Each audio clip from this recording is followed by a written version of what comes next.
നർമ്മദ സമരത്തിൽ പങ്കെടുത്ത തങ്ങൾക്ക് ഗുജറാത്ത് പോലീസിൽ നിന്നും നേരിടേണ്ടി വന്നത് ക്രൂരമർദ്ദനമെന്ന് തൃശൂർ കിരാലൂർ സെൽസബിൽ ഗ്രീൻ സ്കൂളിലെ വിദ്യാർത്ഥികൾ. ഓടിക്കൊണ്ടിരുന്ന വാഹനത്തിൽ നിന്നും പോലീസ് തങ്ങളെ പുറത്തെറിയാൻ ശ്രമിച്ചതായും വിദ്യാർത്ഥികൾ ആശുപത്രിയിൽ ചികിത്സ തേടി.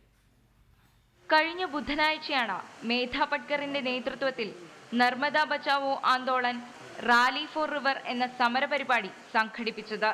സമരത്തിന് ഐക്യദാർഢ്യവുമായി ഗുജറാത്തിലെത്തിയതായിരുന്നു സൽസബീലിലെ വിദ്യാർത്ഥികൾ. മേധാ പട്കർ മാധ്യമങ്ങളോട് സംസാരിക്കുന്നതിനിടെയായിരുന്നു പോലീസിന്റെ ആക്രമണം. പിടികൂടിയ തങ്ങളെ ക്രൂരമായി മർദ്ദിച്ചതായി വിദ്യാർത്ഥികൾ പറഞ്ഞു.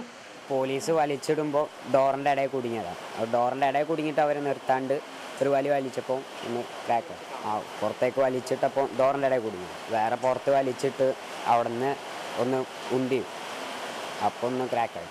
ഞങ്ങളോട് ഇറങ്ങാനാണ് അവർ പറഞ്ഞിരുന്നത്. ഞങ്ങൾ അവരോട് ആവശ്യപ്പെട്ടത് ഞങ്ങളുടെ പ്രിൻസിപ്പാള് വരികയോ അല്ലെങ്കിൽ മേധാദീദി ഞങ്ങളെ കാണുകയോ ചെയ്താൽ മാത്രമേ ഞങ്ങൾ ഇറങ്ങൂ എന്ന് ഞങ്ങൾ മാന്യമായാണ് പറഞ്ഞത്. പക്ഷേ അത് അവർ കേൾക്കാതെ ഓടിക്കൊണ്ടിരിക്കുന്ന വണ്ടിയിൽ നിന്നും ഞങ്ങളെ പുറത്തേക്ക് ഇറക്കാൻ ശ്രമിക്കുകയാണ് ചെയ്തത്.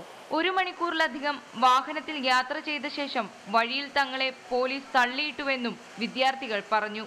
ഇവർക്ക് പുറമെ വിവിധ സംസ്ഥാനങ്ങളിൽ നിന്നും വന്ന വിദ്യാർത്ഥികൾക്കും മർദ്ദനത്തിൽ പരിക്കേറ്റിട്ടുണ്ട്.